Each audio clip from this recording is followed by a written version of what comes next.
आज से हम new lecture series basis and dimension start करने जा रहे हैं। ये इम्पॉर्टेंट टॉपिक लीनियर अलजेब्रा का है। इस टॉपिक में हम बेसिस एंड डायमेंशन के strong points and with example की हेल्प से करेंगे, क्योंकि अगर डेफिनेशन से जाएंगे तो ये टॉपिक बहुत जल्दी ख़त्म हो जाएगा। पर हम इस पर बेस्ड प्रॉब्लम्स को ज़्यादा ट्राई करेंगे। हम कुछ प्रॉब्लम्स भी देंगे, इन पे आप लोगों को भी फोकस करना है। बेसिस की डेफिनेशन से स्टार्ट करते हैं। बेसिस स्ट्रॉन्ग पॉइंट है अगर डायमेंशन आपको जानना है। जब हम बेसिस जान लेंगे उसके बाद ही हम डायमेंशन कर मूव कर सकते हैं। A subset S of a vector space is said to be basis। Basis देखिए कब बनेगा, कोई सेट है वेक्टर स्पेस वी एफ का। फर्स्ट पॉइंट है S consists of linearly independent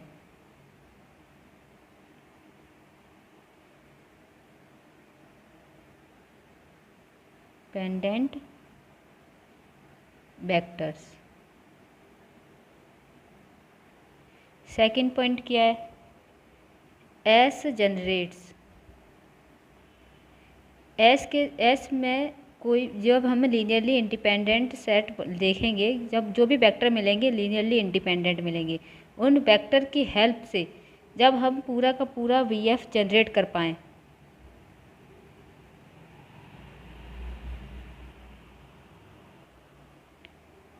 that is L S equal to B A. इसका ही मतलब देखिए, each vector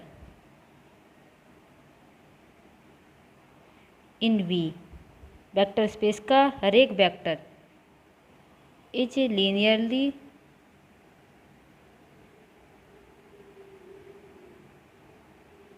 combination of a finite number of elements of S. देखिए second point का मतलब क्या है। सेकंड पॉइंट का मतलब है सबसेट एस में सभी के सभी वेक्टर लीनियरली इंडिपेंडेंट मिलेंगे। अब हम देखेंगे जब हमें बी एफ को जनरेट करना है, हम इन्हीं वेक्टर लीनियरली इंडिपेंडेंट वेक्टर्स की हेल्प से क्या बी एफ के सभी वेक्टर्स जनरेट कर पा रहे हैं। इसका मतलब ये है कि स्पैनिंग, देखिए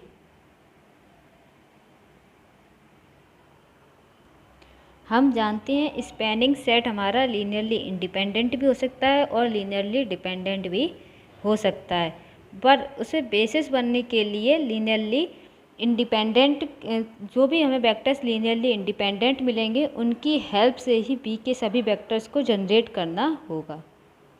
एग्जाम्पल करते हैं इस पर बेस्ड। जैसे कि अगर हमें कोई सेट दे दिया गया है एस 1,0,0,0, हम जानते हैं स्पैनिंग सेट हमारा लीनियरली इंडिपेंडेंट भी हो सकता है और लीनियरली डिपेंडेंट भी हो सकता है, पर उसे बेसिस बनने के लिए लीनियरली इंडिपेंडेंट, जो भी हमें वेक्टर्स लीनियरली इंडिपेंडेंट मिलेंगे उनकी हेल्प से ही बी के सभी वेक्टर्स को जनरेट करना होगा। एग्जाम्पल करते हैं इस पर बेस्ड। जैसे कि अगर हमें कोई सेट दे दिया गया है एस 1,0,0,0, 0,1,0, 0,0,1, हम सबसे इजी सेट लेकर चल रहे हैं। इसके बारे में आप सभी को पता होगा, लेकिन हम इससे देखते हैं कि ये लीनियरली इंडिपेंडेंट क्यों है और ये R3 के सभी एलिमेंट को जनरेट क्यों कर पा रहा है। ठीक है,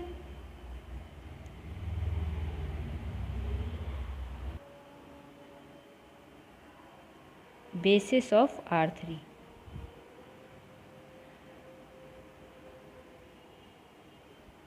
ओवर आर, ठीक है, आर इसमें फील्ड है। अब हम चेक करेंगे क्या ये लीनियरली इंडिपेंडेंट वेक्टर्स हैं। हम जानते हैं कि हम इनमें से किसी भी वेक्टर को एक दूसरे के लीनियर कॉम्बिनेशन में नहीं लिख सकते हैं। देखिए E1 VE2 CE3, अगर हम 0 0 0 के इक्वल करते हैं, देखिए हम जब इसमें करते हैं तो हमारा A equal to B equal to C, each, ये सब क्या है, हमारे कांस्टेंट हैं। कांस्टेंट देखिए फील्ड से बिलोंग करते हैं, ठीक है। ईच अल्फ़ा आई, इस अल्फ़ा की जगह पर हम ABCB कह सकते हैं। ईच अल्फ़ा आई हमारा क्या है, 0 मिल रहा है। अगर इसमें से कोई भी अगर एक भी नॉन जीरो हो जाता तब हम कह सकते हैं कि ये हमारा ये सेट है लीनियरली डिपेंडेंट है। बट हमें सभी के सभी क्या मिल रहे हैं, 0 मिल रहे हैं। That is set S linearly independent set, ठीक है। S is a linearly independent set. Next point linear span के बारे में डिस्कशन करते हैं। जैसे कि अगर हम कोई भी स्मॉल v R3 से लेते हैं, कोई भी वेक्टर हम R3 से लेते हैं, v वेक्टर क्या है, जैसे कि मान लेते हैं x y z belongs to R3। देखिए 3 टपल में ये वेक्टर आ रहा है। अब हम क्या इस वेक्टर को इन वेक्टर्स की हेल्प से लिख सकते हैं, हमें ये चेक करना होता है। लीनियर स्पैन में यही रहता है, इसका मतलब यही है, क्या हम इस वेक्टर को लीनियरली इंडिपेंडेंट वेक्टर्स की हेल्प से लिख पा रहे हैं या नहीं। AE1, देखिए ये अब हम करेंगे, A की वैल्यू x मिलेगी, B की वैल्यू y एंड C की वैल्यू z मिल जाएगी। इसका मतलब क्या है कि हम इस लीनियरली इंडिपेंडेंट वेक्टर्स की हेल्प से R3 का कोई भी जनरल वेक्टर जनरेट कर पा रहे हैं। ऐसा कोई भी वेक्टर नहीं मिलेगा जिसे हम इन 3 वेक्टर्स की हेल्प से जनरेट नहीं कर पाएँ। अब हम कह सकते हैं कि सेट एस R3 का बेसिस है। हम ये भी जानते हैं कि basis are not unique but its representation is unique. जैसे कि आप देखिएगा ABC, इसे हम 1 0 0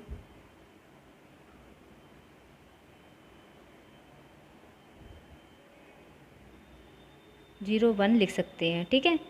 अब इससे देखिए अगर हम चाहें तो इसकी जगह पर अगर हम 2 भी ले लें, 2 3 कुछ भी ले सकते हैं, कोई भी नंबर, 2 0 0 0 3 0 0 0 4। देखिए जब हम इस वेक्टर को इन वेक्टर्स के लीनियर कॉम्बिनेशन में लिखेंगे, हमारा अल्फ़ा कहाँ से बिलोंग करता है, फील्ड से। अगर वो आर से आ रहा है, अल्फ़ा हम इस टाइप से लेंगे कि देखिएगा कि इसकी हेल्प से हम ये वेक्टर जनरेट कर पाएंगे ईजिली। इसलिए हम बोल पाते हैं कि ये हमारा बेसिक, तो मतलब कि इसका basis is not unique but its representation is unique. इसमें भी 3 वेक्टर आ रहे हैं, इसमें भी देखिए 3 वेक्टर आ रहे हैं। ऐसे हम कुछ और भी बेसिस बनाएंगे लेकिन उसका रिप्रेजेंटेशन हमें यूनिक ही मिलेगा। बेसिस से रिलेटेड 1 पॉइंट देखिए आप, हमारा मेन मोटिव है एग्जाम्पल्स को करना, प्रॉब्लम्स को सॉल्व करना, किस तरीके से टैकल करना है। हाँ, ये सभी पॉइंट्स एंड डेफिनेशंस आपको बुक्स में मिल जाएंगी, पर हमें प्रॉब्लम्स को टैकल करना सीखना है कि किस तरीके से हम फास्टली क्वेश्चंस को कर सकें। A basis of a vector space B is the maximal linearly independent subset of V which span B over F। इसमें क्या है, बेसिस जो भी सेट बी हमारा वेक्टर स्पेस बी एफ का बनेगा, अगर वो बेसिस है, बेसिस इसका मैक्सिमल लीनियरली इंडिपेंडेंट सेट है। इससे इस मतलब कि बेसिस में हम और एलिमेंट्स को ऐड करके उससे अगर हम और एलिमेंट ऐड करेंगे तो वो लीनियरली डिपेंडेंट सेट बनेगा, ना कि linearly independent set. Basis is the maximal linearly independent set. इसके बाद अगर इसमें और मेंबर ऐड करेंगे वो लीनियरली डिपेंडेंट में कन्वर्ट हो जाएगा। अगर वो लीनियरली डिपेंडेंट बनता है तो वो बेसिस नहीं बनेगा बीएफ की। डायमेंशंस का मतलब क्या है, number of vectors in A basis. Simple way में समझाने की कोशिश है, आर नोन एज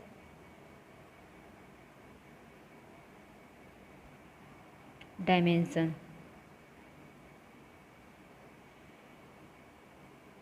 देखिए आप R2/R, अगर हम बोलेंगे इसकी बेसिस क्या है, इसकी बेसिस हम E1, E2 अगर लेते हैं, ठीक है।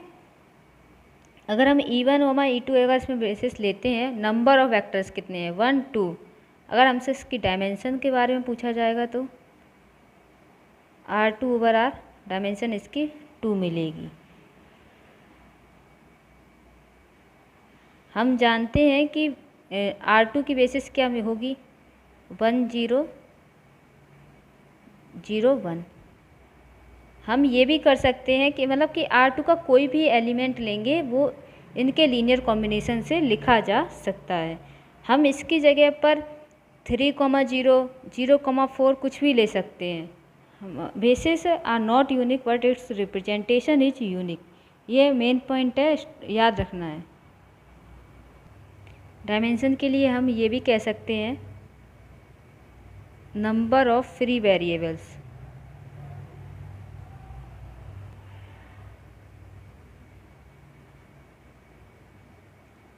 Called dimension.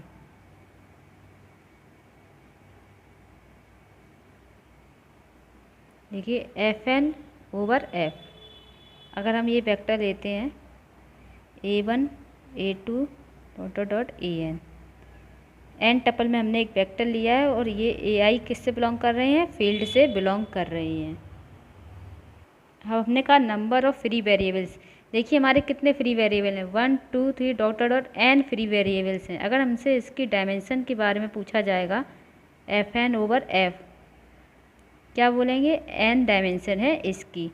अगर इसमें कुछ कंडीशन अप्लाई होती तब हम उनको मतलब कि इस कंडीशन से वेरिएबल निकालते अपने और उसके बाद इसकी डायमेंशन चेक करते। ऐसे प्रॉब्लम्स भी हम आगे डिस्कस करेंगे। अभी हम सिर्फ ये देख रहे हैं नंबर ऑफ़ फ्री वेरिएबल्स। देखिए अल्फ़ा आई एफ से बिलोंग कर रहे हैं, कितने अल्फ़ा आई हैं, n है, इसकी डायमेंशन कितनी होगी, n होगी। अगर हम इसके बेसिस की बात की जाए, देखिए बेसिस निकालने का तरीका क्या है, इसी से समझते हुए चलते हैं। बेसिस निकालने का तरीका है, अगर हम इसमें A1 कॉमन ले लेते हैं और सभी एलिमेंट को 0 कर देते हैं, A1 की जगह पर हम 1 रखेंगे और सभी को 0 कर देंगे, ठीक है। ऐसे ही अब हम सेकंड प्लेस पर 1 रखेंगे और सभी वेक्टर्स को, एलिमेंट्स को, देखो वेरिएबल्स को 0 कर देंगे। वेरिएबल्स निकालने का यही बेसिस निकालने का यही तरीका है। अब हम लास्ट वाले टर्म में 1 रख देंगे और सभी को 0 कर देंगे। देखिए हमने फर्स्ट डेफिनेशन क्या पढ़ा था, number of vectors in basis are known as dimension. देखिए कितने वेक्टर्स हमें मिल जाएंगे, 1 2 3 ... n वेक्टर्स हमें मिल जाएंगे, क्योंकि हम फर्स्ट प्लेस पर 1 रख रहे हैं, सबको 0 कर रहे हैं, सेकंड प्लेस पर 1 रख रहे हैं, सबको 0 कर रहे हैं। इसी टाइप से हमें आने वाली प्रॉब्लम्स में भी बेसिस निकालने का मेथड यही रहेगा। देखिए n वेक्टर्स मिल गए हैं, इससे भी हम बोल सकते हैं कितने वेक्टर्स मिल रहे हैं हमें, n वेक्टर्स मिल रहे हैं, डायमेंशन हमारी n हो जाएगी। नेक्स्ट एग्जांपल ट्राई करते हैं हम लोग। देखिए नेक्स्ट एग्जांपल, जैसे कि हमारा कोई सेट दिया गया है A, किससे बिलोंग कर रहा है, फील्ड से, R से। ये सबसेट है R3/R का। अगर हमसे पूछा जाए कि S की बेसिस क्या मिलेंगी, अब देखिए A और B ही R से बिलोंग कर रहे हैं। अब हम फर्स्ट अगर ए की जगह पर 1 रखते हैं बेसिस के लिए, देखिए ए की जगह पे 1 रख देते हैं और सबको 0 कर देते हैं, 1 1 0। अब बी की जगह पर 1 रखेंगे और सबको 0 कर देंगे। बेसिस निकालने का तरीका सेम ही है, ये हमारे बेसिस मिल जाती हैं। अगर हमसे डायमेंशन ऑफ एस पूछा जाएगा, number of elements in basis कितने हैं, 2, डायमेंशन इसकी 2 मिलेगी। ठीक है, अब हम नेक्स्ट प्रॉब्लम ट्राई करते हैं अपना। आने जैसे जैसे हम आगे बढ़ेंगे हमारी प्रॉब्लम्स में भी चेंज आएगा और हम डेवलप भी कर पाएंगे कि किस प्रॉब्लम को किस तरीके से कनेक्ट करना है। हम बेसिस निकालकर डायमेंशन बता सकते हैं और नंबर ऑफ़ फ्री वेरिएबल्स देखकर भी डायमेंशन बता सकते हैं। देखिए सिर्फ ए कॉमा बी सिर्फ 2 वेरिएबल्स ही हैं, आर पर डिपेंड कर रही हैं, तो डायमेंशन भी कितनी मिलेगी, 2 मिलेगी। नेक्स्ट एग्जांपल करते हैं अब हम 0, A2 0 A4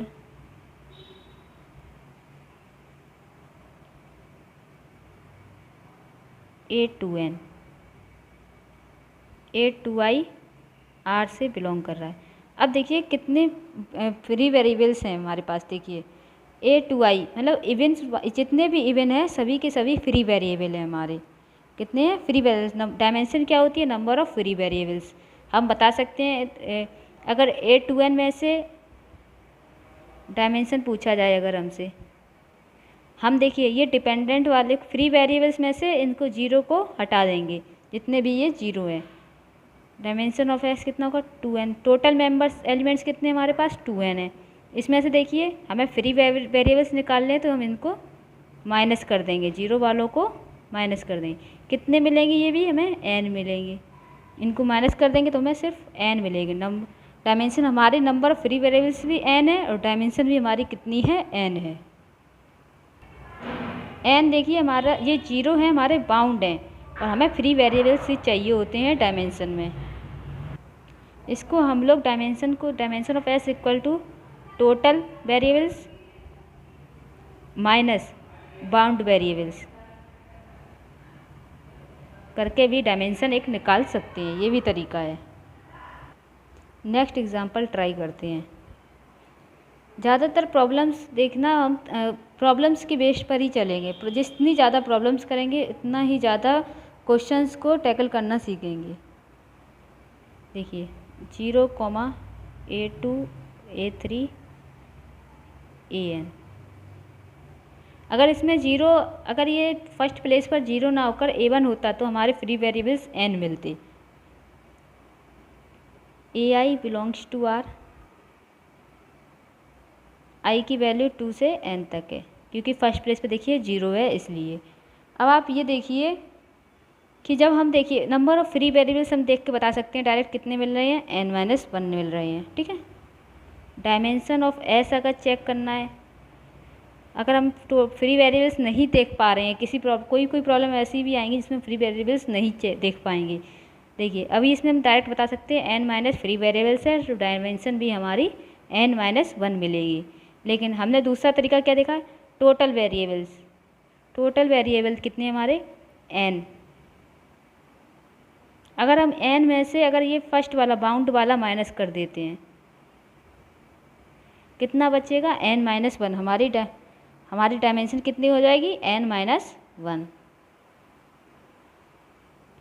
और देखिए थर्ड तरीका क्या है, थर्ड तरीका हमारा सेम है बेसिस निकाल कर। बेसिस में क्या है, बेसिस में हमारा ये है, हमें फर्स्ट प्लेस पे कुछ नहीं रखना क्योंकि हमारा 0 मिल रहा है। अब हम सेकंड से स्टार्टिंग करेंगे। 0 बेसिस वाला मेथड तब सही रहता है जब हमारे वेरिएबल्स कम होते हैं, फाइनाइट होते हैं और कम होते हैं, तब बेसिस वाला मेथड बिल्कुल करेक्ट बैठता है। देखिए फर्स्ट प्लेस पे 1, सेकंड प्लेस पे 1 रखेंगे और सभी को हम 0 कर देंगे। अब थर्ड प्लेस पे 1 करेंगे और सभी को 0 कर देंगे। आप देखिएगा ऐसे अगर हम करते जाएंगे तो हमें n-1 ही वेक्टर्स मिलेंगे इन बेसिस में।